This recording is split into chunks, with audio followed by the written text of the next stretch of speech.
Some liquids behave exactly the way we expect. Pour water from a glass, and it flows smoothly. Stir it gently or stir it quickly, and it still feels like water. Its resistance to motion stays mostly predictable. But some fluids seem to have a hidden personality. Ketchup refuses to leave the bottle, then suddenly rushes out. Toothpaste sits like a soft solid until pressure pushes it through a tube. A mixture of cornstarch and water can flow through your fingers, then feel almost solid when struck. These are examples of non-Newtonian fluids, materials that do not follow the simple rules used to describe ordinary liquids. Their thickness, or viscosity, can change depending on the force applied, the speed of motion, or even the history of how they were handled. To understand what makes them unusual, start with the idea of viscosity. Viscosity is a fluid's resistance to deformation and flow. Honey has high viscosity compared with water, so it moves slowly. In a classic Newtonian fluid, viscosity is treated as a constant under ordinary conditions. If you double the force used to shear the liquid, the rate of deformation increases in a neat, proportional way. The relationship between shear stress, which is the force trying to slide layers past each other, and shear rate, which is how quickly those layers move, is linear. That simplicity makes water, many oils, and simple gases easier to model. Non-Newtonian fluids break that neat relationship, so one single viscosity number is often not enough. A non-Newtonian fluid changes its apparent viscosity when conditions change. The trigger is often shear, meaning sideways force between layers of material. Imagine spreading paint with a brush. In the can, paint must be thick enough not to drip everywhere. Under the brush, it should become fluid enough to spread evenly across a wall. Once applied, it should thicken again so it does not run down the surface. This is not a failure of the material, it is the point of the formulation. Many everyday products are engineered around non-Newtonian behavior because variable flow is useful.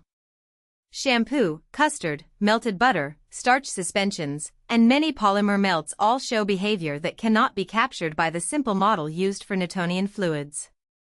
One major category is shear thinning behavior, also called pseudoplastic flow. In these fluids, viscosity decreases as shear rate increases. Ketchup is the classic kitchen example.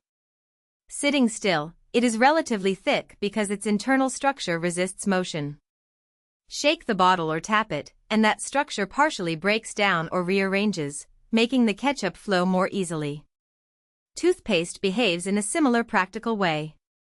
It stays in place on the brush instead of dripping like water, but it moves when squeezed. Shear thinning is valuable because it gives a material stability at rest and mobility under force. That combination is why it appears in foods, cosmetics, paints, gels, and many industrial fluids. Another dramatic category is shear thickening, often called dilatant flow. Here, viscosity increases when the fluid is sheared more strongly.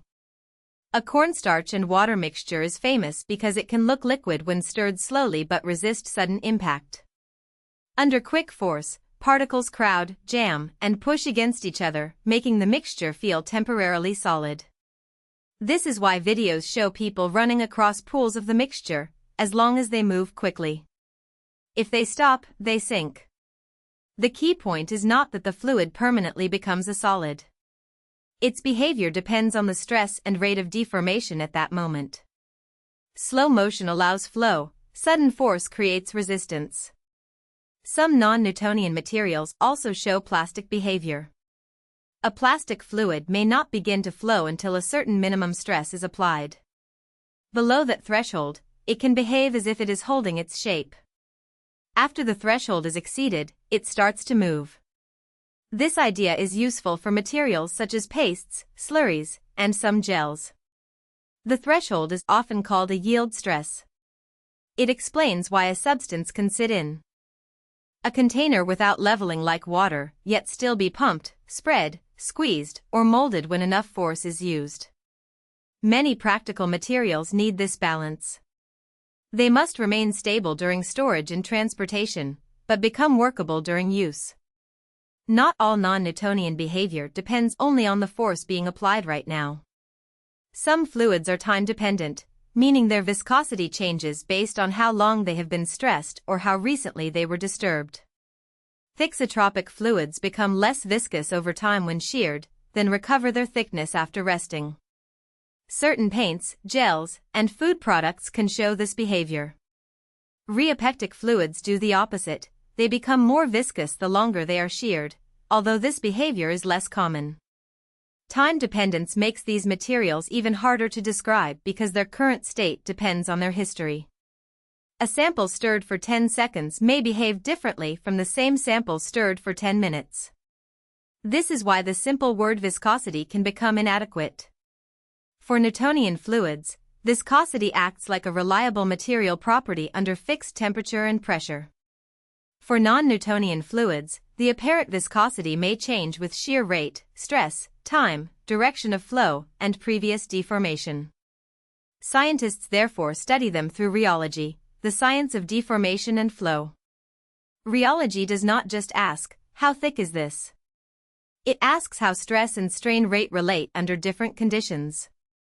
Researchers may test steady shear, oscillatory shear, where the material is gently shaken back and forth, or extensional flow, where it is stretched rather than simply slid.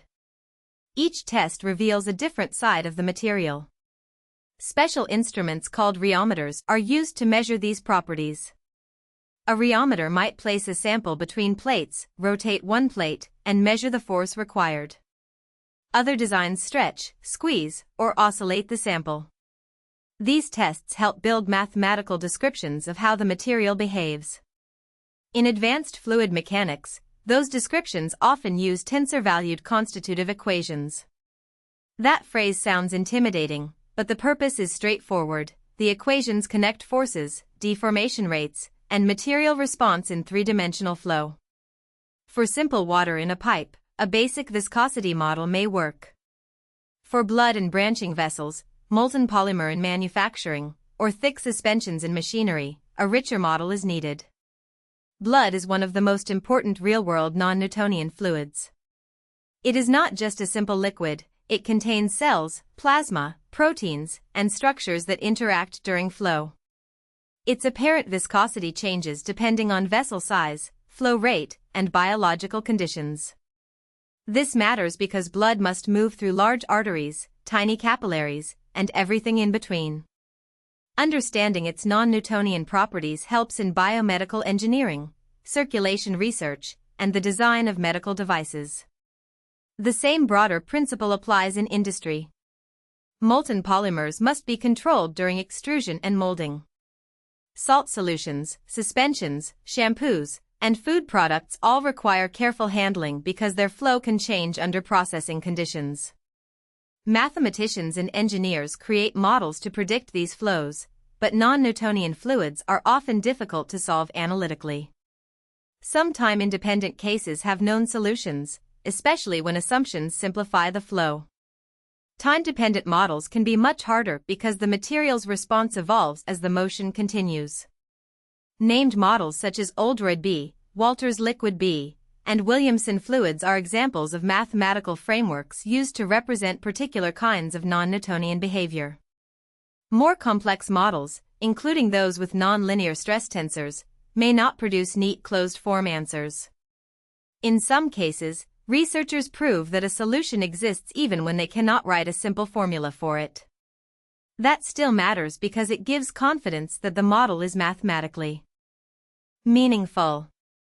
The strange behavior of non-Newtonian fluids is not a curiosity at the edge of science. It is everywhere, in the bottle on a dinner table, the toothpaste in a bathroom, the paint on a wall, the shampoo in a shower, the blood moving through the body, and the polymers shaped into everyday objects.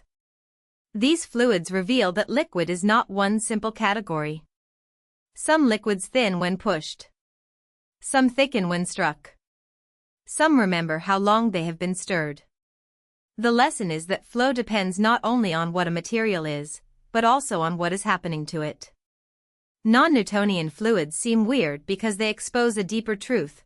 Matter responds to force in ways that are richer than ordinary experience suggests. If you found this helpful, please like this video and subscribe for more explainers.